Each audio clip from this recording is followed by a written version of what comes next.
ng bayan, maasahan anumang panahon.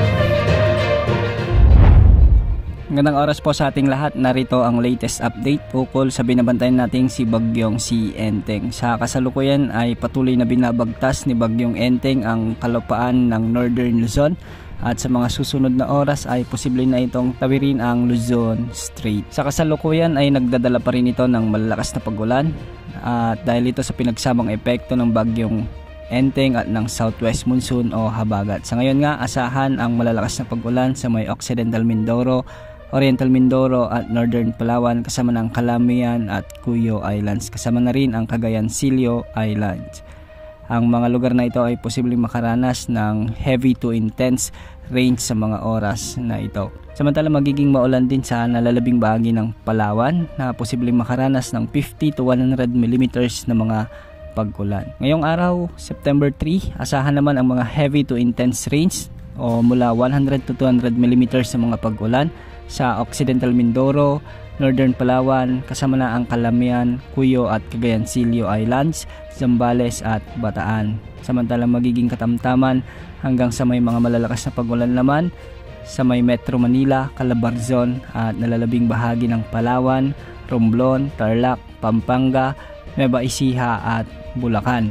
Pagsapit naman ng Miyerkules, asahan ang mga heavy to intense rains o 100 to 200 mm na mga pag-ulan sa bahagi ng Ilocos Region, Zambales at Bataan. Samantalang magiging katamtaman hanggang sa may mga malalakas na pagbuhos ng ulan naman sa may Metro Manila, Calabarzon, Tarlac, Pampanga, Nueva Ecija, Bulacan, Occidental Mindoro, Oriental Mindoro, Palawan, Romblon at Antique. Ang mga nasabing lugar ay makakaranas ng mga pag-ulan, dulot ito ng pinalalakas na habagat na hinihila ni Bagyong Enteng. Dahil naman sa makakapal na kaulapan na dala ng Bagyong Enteng, asahan ng mga pag-ulan ngayon sa may Ilocos Region, Nueva Vizcaya, Quirino, Isabela, Apayao, Abra, Benguet, Zambales at sa northern and central portions ng Aurora. Ang mga pag-ulang ito ay dulot o direktang epekto ni Bagyong Enteng na siyang patuloy na kumikilos sa kalupaan ng Northern Luzon. Asahan naman ang 50 to 100 mm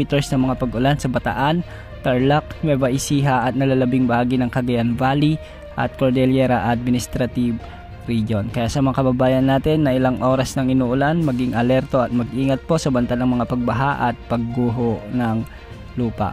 Sa mga susunod na oras ay posible na nitong tawirin ang Luzon Strait o lumabas sa Ilocos Norte.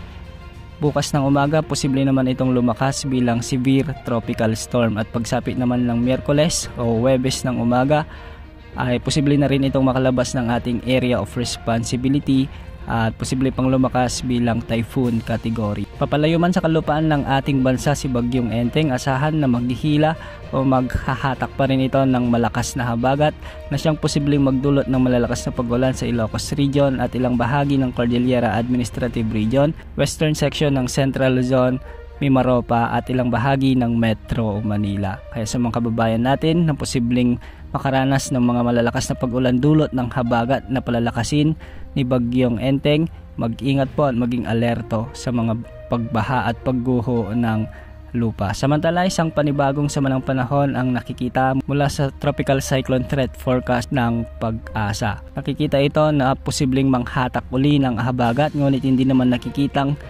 tatama ito sa anumang bahagi ng ating kalupaan.